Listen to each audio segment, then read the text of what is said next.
Hello, everybody. Welcome to the podcast today. So glad that you have joined us, whether you're watching on YouTube or whether you're listening to this through one of the podcast sources that we have.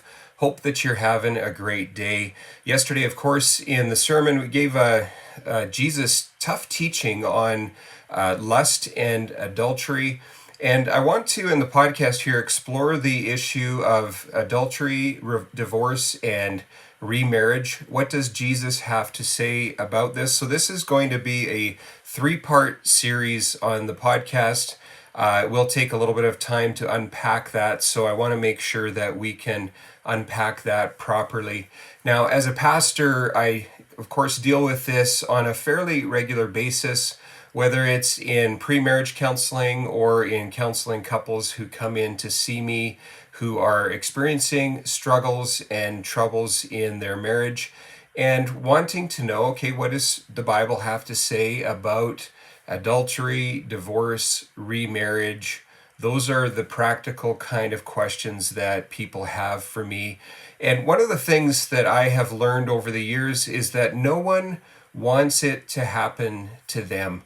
It's not something that anybody wishes would happen to them. There's no couple, when I sit down and do pre-marriage counseling, there's no couple that is expecting this to happen, that is planning for this to happen. Nobody actually thinks that it will happen to them, or nobody plans for it to happen to them. So divorce is a tragedy. Adultery is a tragedy. It's if you've experienced it, if you've walked through it, on whatever side of it you have experienced it from, it is not an easy thing to walk through. The second thing I've noticed is that everyone justifies it when it happens to them. That in the moment when somebody is considering a divorce, somebody is kind of caught in adultery, people justify their behavior and they come up with reasons and excuses for why it's happened. That's just human nature. That's normal. Or they come up with reasons for why they're thinking of getting a divorce. And so nobody wants it to happen to them, but years later, everyone justifies it in some way, shape, or form. And then in my experience with adultery and divorce is that most regret it eventually. I talked with somebody a few years ago who was divorced many years ago, and they said to me, looking back on it now, I really should not have pushed for the divorce. I really wish that I hadn't. I really didn't have all of the reasons that I thought I had. And the rationale that I thought I had made sense to me at the time. It doesn't make sense anymore. I really wish that I hadn't pushed for the divorce. So many people regret it eventually. So no one wants it to happen to them. Everyone justifies it when it happens to them, and most regret it eventually. Those are three just realities, three common denominators that happen when it comes to adultery and divorce. Jesus' teaching on adultery and divorce, it comes from a heart of love. It comes from a heart of concern for us. Jesus says in John chapter 10, verse 10, I have come that you might have life to the fullest. And that really is Jesus' desire. When we enter into a relationship with Jesus, when we give our life to him, Jesus' desire is that we would be able to live life to the fullest. He wants us to experience all of the beautiful things and all of the beauty of marriage, all of the beauty of life, all of the beauty of family, all of those kind of things. He wants us to have life to the fullest. Jesus came for that reason. Jesus wants our marriages to be blessed. Jesus wants our lives to be blessed, our families to be blessed. And in giving this teaching, Jesus really wants to spare us from the pain of adultery and divorce. Jesus is well aware, not only as a human being, fully human, and he's seen it and he's watched it happen, but as the Son of God, as God himself, Jesus has a different perspective on it. He has an eternal perspective, and he has seen the results over and over and over. So Jesus wants us to live life to the fullest. Jesus' desire is that we would experience the best in life. And so when it comes to his teaching on adultery, Jesus talks about three kinds of adultery here in Matthew chapter 5. And of course, we have the text up in front of us if you are watching this on YouTube. And I want to read out Matthew chapter 5, verse 27. Jesus says, "You've heard the commandment that says you must not commit adultery." So Jesus is referring us back to the command number 7 of the 10 commandments. Thou shalt not commit adultery. And he's referring us back to that. He says, you have heard the commandment, you must not commit adultery. So in Jesus' teaching on adultery, the first way that we can commit adultery is simply by the physical act of adultery. And then Jesus goes on to talk about an inward kind of adultery. He says, "But I say, anyone who even looks at a woman with lust has already committed adultery with her in his heart. So if your eye, even your good eye, causes you to lust, gouge it out and throw it away.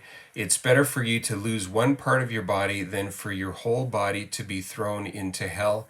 And if your hand, even your stronger hand, causes you to sin, cut it off and throw it away. It's better for you to lose one part of your body than for your whole body to be thrown into hell." Now, Jesus is talking that there is an inward kind of adultery that we can commit as well. And it starts with lust in our life when we allow ourselves to look lustfully at another person. And of course, we talked about in the sermon yesterday, but I'll just repeat it here, that we're not talking of, there's a difference between looking and lusting. When you're looking at people, obviously you can be just simply looking at them, but there is a lusting kind of a thing which goes on when we linger longer on our look and we start to fantasize about the person, and it turns to an inward lust. And that is what Jesus is referring to here.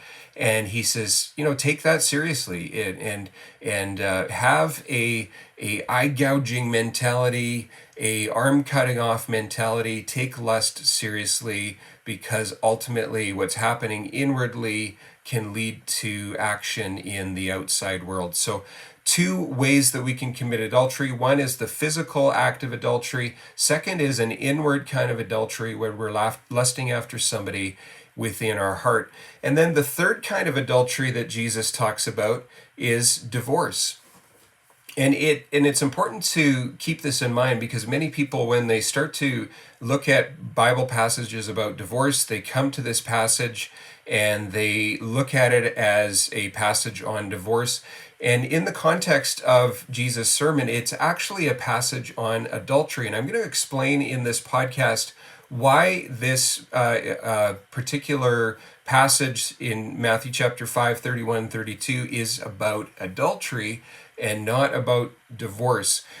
Jesus is talking about how we can commit adultery through the physical act, through an inward adultery, and he's referring to how we can commit adultery through divorce. So let's read what he has to say, verse 31 and 32.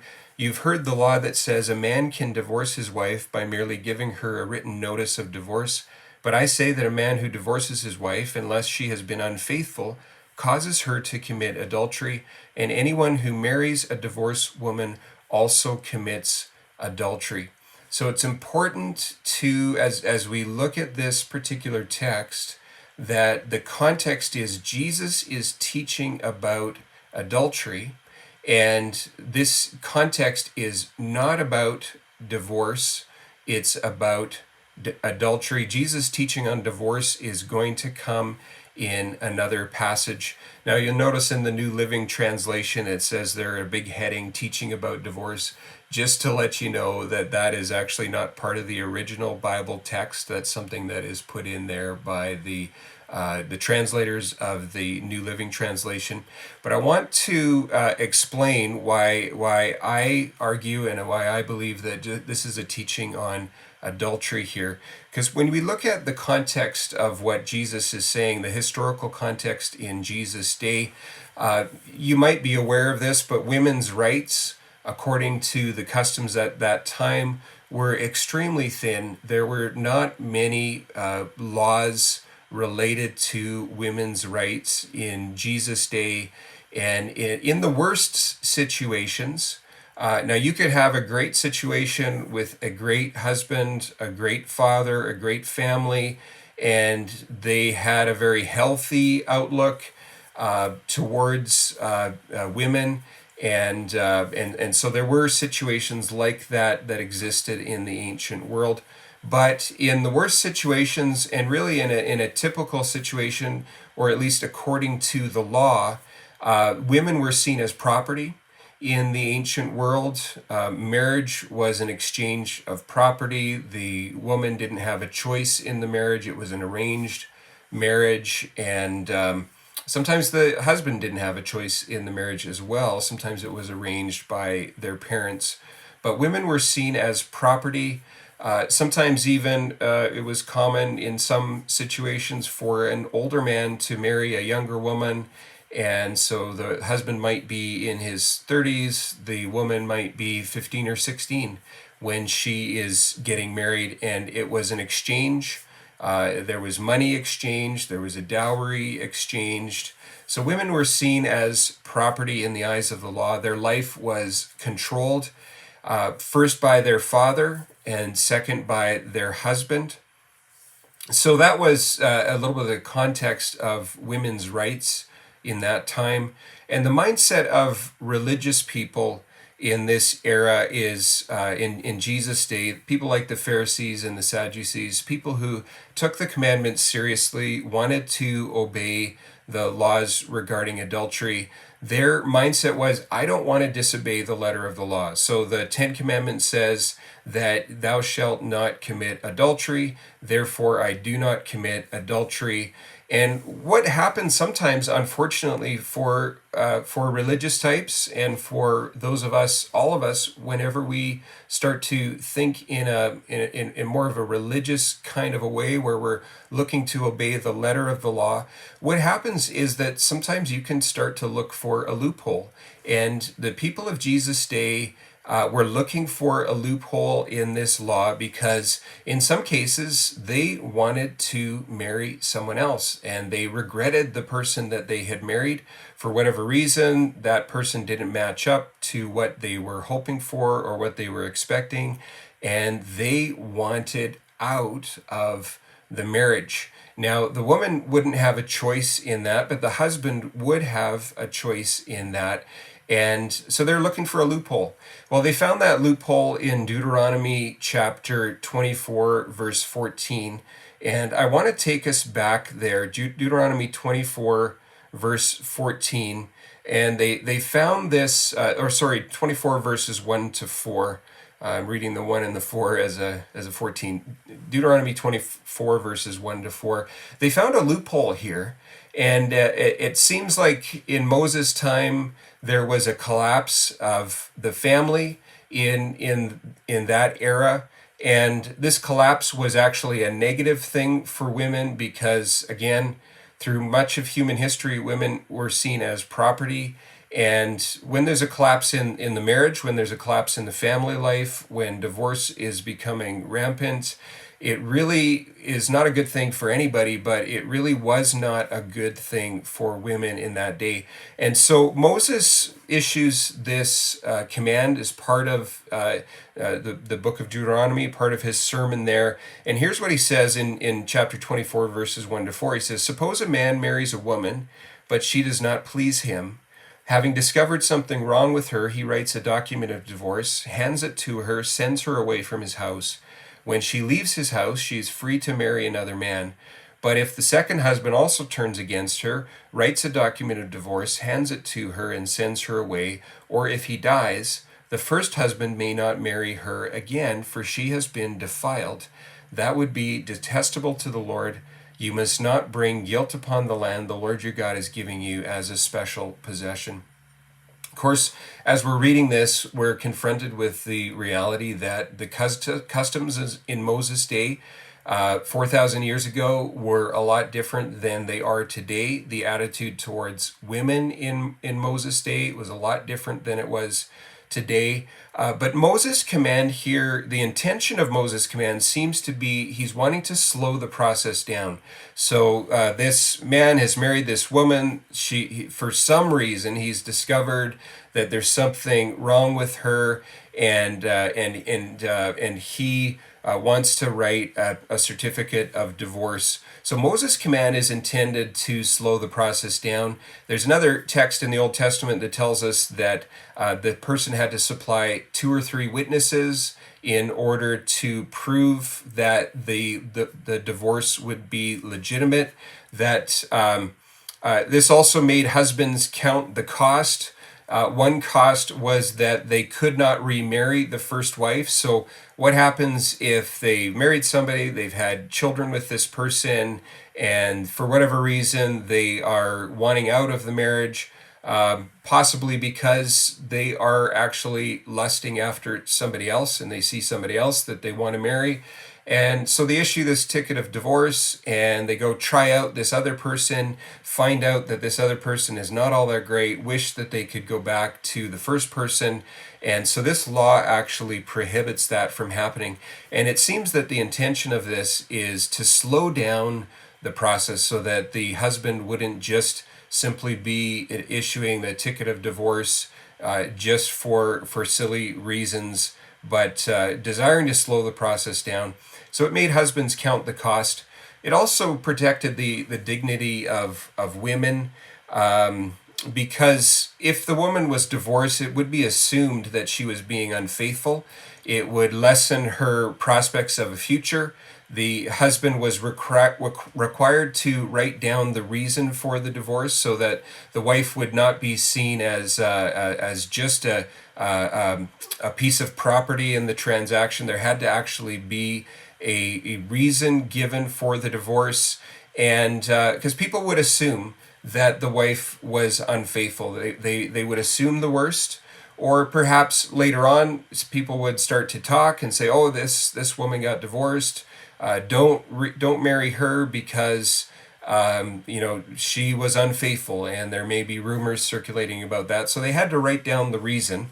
And then Moses permitted the woman to remarry, and the woman in this situation would not have had much of a future financially. What would not have had much of a future in terms of protection, depending on her family situation. She maybe could go back to her family situation, but if she was on her own for whatever reason, she would not have had much of a future. So this law, in spite of the way it looks to us 4,000 years out, it did protect the dignity of women in some way. So if the woman wasn't unfaithful, she could still show that ticket of divorce and she still had the opportunity to be remarried. But in Jesus' day, it's interesting what started to happen. There's this verse 24, verse 1 says, having discovered something wrong with her. In Jesus' day, there was different rabbis that had different teachings on this. There's the school of Shammai, and Shammai was a rabbi who was a conservative rabbi, and he said that this phrase only refers to adultery, that Moses' intention is it would only refer to adultery when this husband wrote this ticket of divorce.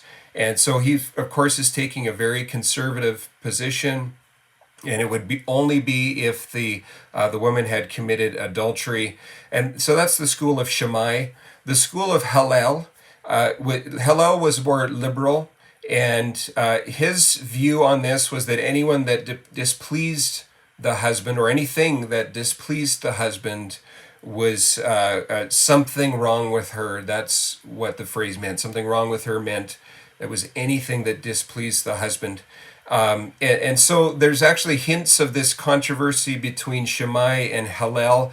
This controversy is happening during the first century Jewish world. And there's hints of this controversy in Matthew. We see in Matthew 19, verse 1, Pharisees asked Jesus, should a man be allowed to divorce his wife for any reason? So they're thinking about this controversy. They're asking questions about this controversy. They asked Jesus about it in Matthew chapter 19. In the school of Hillel, there was a list of things that could displease the husband, and there had to be a reason that lined up with something on that list. And when you take a look at the list, it just really is quite a horrendous list, to be honest. Just sad to actually read that these are the kind of reasons that were given for divorce. But you could divorce your wife if she was an incompetent cook, if you didn't like her cooking, if she burned the roast, if she burned the food, you could divorce her for that reason. You could divorce her if she went out in public with her head uncovered. Now, of course, Jewish people in this day Jewish ladies walked about with their head covered, and that actually carries on into the Christian world, and we see that discussed in Corinthians, talking about head coverings. And so in some parts of Christianity, some histories of Christianity, head covering continued on there. But so Jewish women had to wear a head covering. If she went out in public without her head covered, the husband could divorce her for that reason. If she talked to men on the streets, the husband could divorce her for that reason. If the husband was not pleased with her looks, the husband could divorce her. So there was a lot of pressure on the wife, depending on the kind of husband she's married to, that she has to keep her looks up for her husband. Otherwise, her husband could divorce her. So there's a longer list than that, but those are 4 examples from that list. And if you take a look at and actually reread the book of Matthew and reread what Jesus is saying here in Matthew 31 to 32, he says, "You've heard that the law says a man cannot divorce his wife by merely giving her, a man can divorce his wife by merely giving her a written notice of divorce." So that's the written notice of divorce that Jesus is referring to. He's referring to Deuteronomy 34. Then he says, "But I say that a man who divorces his wife, unless he has been unfaithful, causes her to commit adultery. Anyone who marries a divorced woman also commits adultery." So Jesus is sending a signal here that he agrees with the school of Shammai, that he is a conservative in the way that he interprets scripture, and that he agrees with the school of Shammai. So the only reason for divorce in Jesus' mind is adultery. And this of course is, the context is not about divorce. The context is about adultery, because here is what was happening in Jesus' day. Is the Pharisees, the Sadducees, religious people, wealthy people, people who could afford a divorce and a remarriage, those kind of things. What was happening is they had discovered this loophole, and they had adopted the school of Hillel. The school of Hillel sounded great to them, that you could have this list of reasons why you could divorce your wife, and if she didn't live up to any of these reasons, you could divorce her. And what was really happening in Jesus' day is that these men were looking lustfully at other women. They had found somebody else that they wanted to marry, and they were coming up with these silly reasons to divorce their wives so that they could be remarried. So that the intention here is actually not about divorce. The intention is about adultery. So that's why I say that the context of Jesus' teaching here is he is talking about adultery the whole way through. Thou shalt not commit adultery. I say even that there's an inward kind of adultery, and also you can commit adultery through divorce. And that is in fact what many of you are doing. You've adopted the school of Hillel, this liberal school where anything that displeases the husband, you're allowed to get a divorce for. And you really, it's not about your wife not being a good cook. It's not about your wife walking around with her head uncovered. It's not about your wife talking to men in the streets. It's actually about you want a different wife, and you are lusting after somebody else, and you want to commit adultery, but you don't want to disobey Moses' command, so you're going to get a divorce. You're going to come up with any reason that you can to do that, and then you're going to marry this other person. So technically, you haven't committed adultery, but Jesus is saying, really, you have, because God knows the intentions of your heart. God knows what's going on in your heart. God knows that you took up that divorce for a selfish reason because you really did have somebody else that you were going after. And God's not okay with that. God is not pleased with that. And second, it's not the best thing for you. It's not the best thing for you. Just think back to that person that I shared about their story, how many years later, decades later, they're looking back on their divorce and they're saying, you know what? When I look back on it, the reasons that I had just do not add up. I wish that I would not have made that decision. And so nobody plans for it. Nobody plans on doing this. Many people try to justify it when they're thinking about getting a divorce or committing adultery. Many try to justify it, but really, at the end of the day, many regret it many years later and look back and say, you know, if I could have only just fought through and worked through those reasons, it might have been so much better off for everybody else because the cost was really just too high. So the context of Jesus' teaching here is about adultery. It's not about divorce, even though he refers to divorce. That teaching is going to come in another passage. We're going to look at that in the next podcast. Matthew chapter 19 is where Jesus is asked about divorce specifically, and Jesus gives his teaching on divorce. I just want to close by just reminding us, and we all know this, but marriage is God's gift. Marriage in the Hebrew world, you may not know this, but in the Hebrew world, marriage was seen as its own life. The husband had a life, the wife had a life, and when the two came together, a new life was formed, a new entity was formed. So marriage was actually seen as its own entity, as its own life. And so it wasn't something to be entered into casually. God had a high standard for marriage. And we want to, and we really should view marriage as God's gift to us and not enter into it casually. We should hold God's standard for marriage high by doing all that we can to make our marriage all that God has intended for it to be. And if in fact Jesus' teaching here is more about adultery than it is about divorce, then in this particular context, we should do all that we can to minimize lust in our life, because it's really lust, that inward longing for something else that ultimately can lead to divorce. And so how do we do that? How do we try to minimize lust in our life? Well, we close the exit door on our marriage. We just say, no, there is no way we're going to end this thing. We don't talk about divorce. We don't threaten divorce. We're going to try to work this through. We're going to try to get through this. Secondly, guard your eyes. Protect your eyes from what they see. Teach your eyes to focus on your husband or to focus on your wife and to put them first and love them first.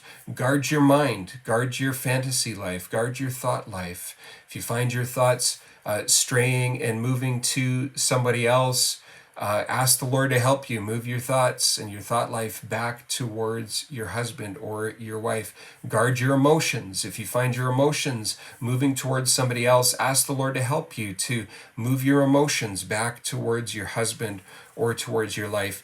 And fifthly, invest in your marriage. Invest in your marriage. Invest in this beautiful gift of life that God has given to you. You will not regret it. Like I said, nobody goes into it expecting that something like adultery is going to happen or a divorce is going to happen. We all, when we're in that space where we haven't guarded our eyes, we haven't guarded our mind, we haven't guarded our emotions, we get into that space where we look for reasons to justify it. Just like the people in Jesus' day were looking for reasons to justify. Oh, she doesn't do this. He doesn't do this. And we're looking, the grass looks greener on the other side of the fence. We're looking at other marriages. We're looking at other people saying, oh, this person is going to be different. The reality is it's not going to be different.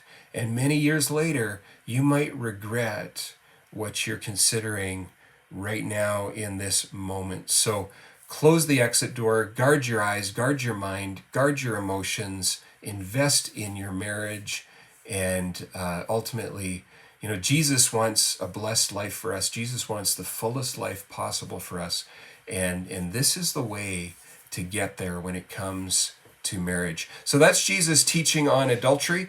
We're going to take a look next week in the podcast at Jesus' teaching on divorce in Matthew chapter 19.